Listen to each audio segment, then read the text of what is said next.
亲爱的观众朋友们，大家好，欢迎收看由贝妮为您主持的华语一周。今天的节目，我们非常荣幸的邀请到了 MORE Health 爱医传递的首席医疗官 UCSF 肿瘤科的教授兼主任 Dr. Marc Shuman. Welcome, Dr. Shuman. Thank you. Dr. Shuman, today we are going to talk about healthcare in the U.S. So what are some of the significant advantages of healthcare in U.S.? There are many advantages. One of them is the U.S. is where most of the guidelines for treating and diagnosing disease are developed. So by guidelines, what I mean, instructions to physicians on the tests they must do to help diagnose the patient, and guidelines for treatment, which type of treatment should be given to a patient with a specific disease. So in the United States, there are doctors' organizations like the American Society of Clinical Oncology that have written guidelines, also the National Cancer Comprehensive Network, that tell doctors how to determine what stage the cancer is, and the tests that should be done, and the drugs to give at any given stage. And then there are similar organizations for heart disease, lung disease, etc. These guidelines are based on very rigorous clinical trials. Can you give us some more specific examples of Sure. guidelines? Sure. So one example is when patients develop blood clots in their veins that go to the lung. That's called pulmonary embolization. And it's a potentially fatal problem, usually develops suddenly. And if it isn't diagnosed immediately, not treated immediately, it has a very high mortality. So the American College of Thoracic Physicians developed guidelines on how to diagnose and treat the patients with anticoagulants, drugs that prevent blood clotting. And these guidelines are followed all over the world. And the way the guidelines were developed was by doing clinical trials, studies of these patients. And another example is in oncology or cancer, where the National Cancer Cooperative Network, NCCN, has developed guidelines for treatment and diagnosis of every type of cancer. And in fact, China, for example, follows these guidelines. So please tell us about some of the exciting advances of U.S. medical technology. Yes. It's the acceleration of progress in this area is almost unbelievable, because most of the new medical technology is in the United States.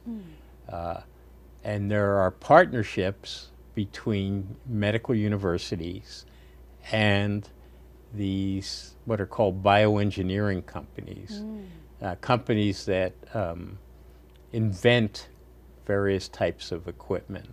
Now, one example is called carbon-13 hyperpolarized carbon imaging, MRIs. This is the most sensitive way of imaging in the world. These studies have been done in patients at my institution, first institution, University of California, San Francisco. They're 100,000 times more sensitive than the standard MRI. And now, we were the first. 17 other medical centers around the world do this imaging, but they have to come to my institution to learn how to do it. So that's one of the most exciting developments. Another is in what's called robotics, where medical robots have been designed in industry that can talk to patients and find out what their problem is and help diagnose the problem and talk to doctors and help them. That's being done by several Silicon Valley companies.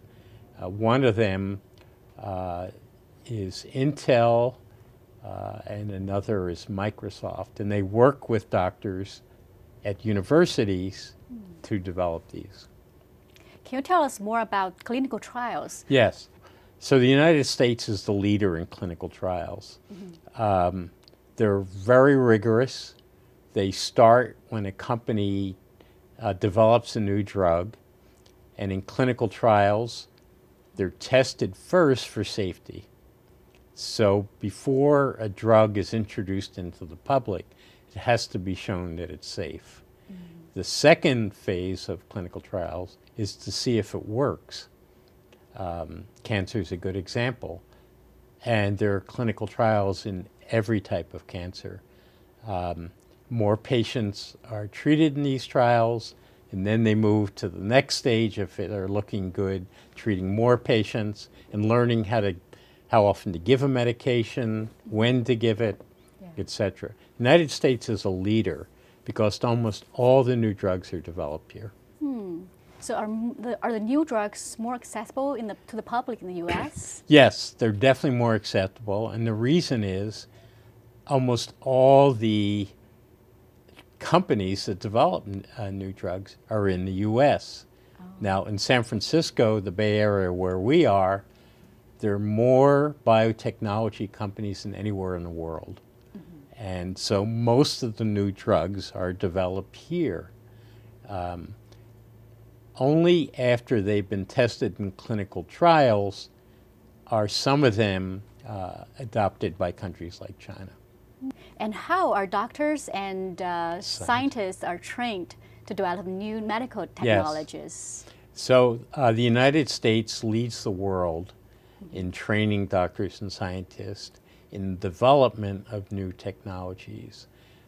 In the Bay Area here, the University of California at Berkeley and the University of California at San Francisco have a graduate program for developing biotechnologists. They take courses in bioengineering, in getting approval from the Federal Drug Administration. And the key here is the bioengineers work with the doctors from the very beginning. The doctors tell the bioengineers, I need you to invent a device that I can use, we'll say, in treating heart failure. Thank you so much, Doctor. It's always a pleasure to have you in our show. You're welcome. 好了，我们休息一下，不要走开，广告之后马上回来。